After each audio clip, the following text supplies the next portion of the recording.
جب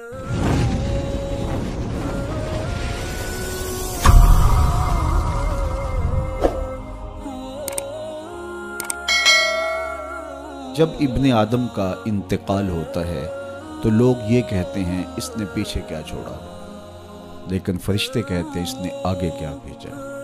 دنیا پہ اس موضوع پہ بات چھڑی ہوتی ہے، اس کی جائیداد کتنی، اس کے بنگلے اور کوٹھیاں کتنی ہیں، اس کا بینک بیلنس کتنی فیکٹریاں چھوڑ کے گیا ہے۔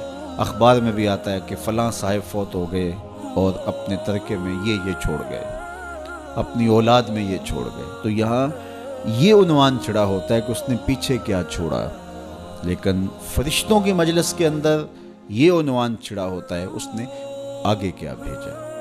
تو ہم نے یہ دیکھنا ہے کہ اس مختصر سی زندگی میں ہم نے آگے کیا بھیجا ہے۔ فرمایا ابن آدم کہتا ہے مالی مالی، میرا مال میرا مال۔ اس کا مال وہی ہے جو اس نے کھایا اور ضائع کر دیا، پہنا اور پرانا کر دیا، یا اس نے آگے بھیج دیا۔ یہ 3 مال اس کے ہیں، باقی اس کا نہیں ہے، باقی اس کے وارثوں کا ہے، اور وہ آنکھ بند ہوتے ہی ترکہ ہو جاتا ہے۔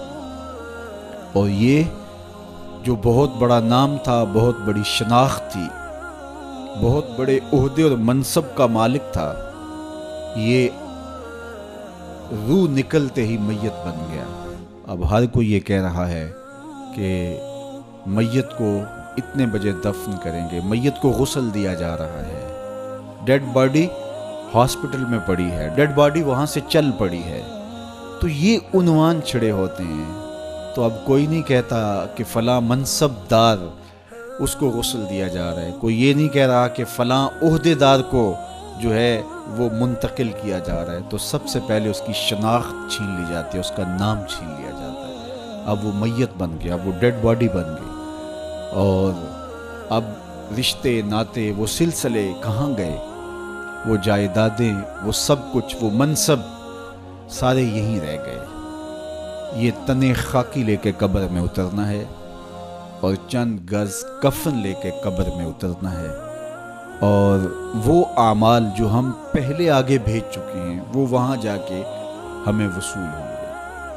اور اگر ہم اس جہان کے لیے یہاں پہلے کچھ نہیں بھیجا تو یہاں سے تو کچھ ساتھ نہیں لے کے جائیں گے۔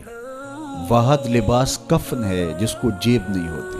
اگر کوئی کسی کے کفن میں جیب لگا کے اس میں درہم، دینار اور ڈالر ڈال بھی دے تو پھر بھی وہ سکہ وہاں نہیں چلے گا۔ اس کی قبر کے اندر بہت سارے درہم و دینار، سونے اور چاندی کے ڈھیر بھی کوئی ساتھ دفن کر دیں تو پھر بھی یہ سکہ قبر میں نہیں چلے گا۔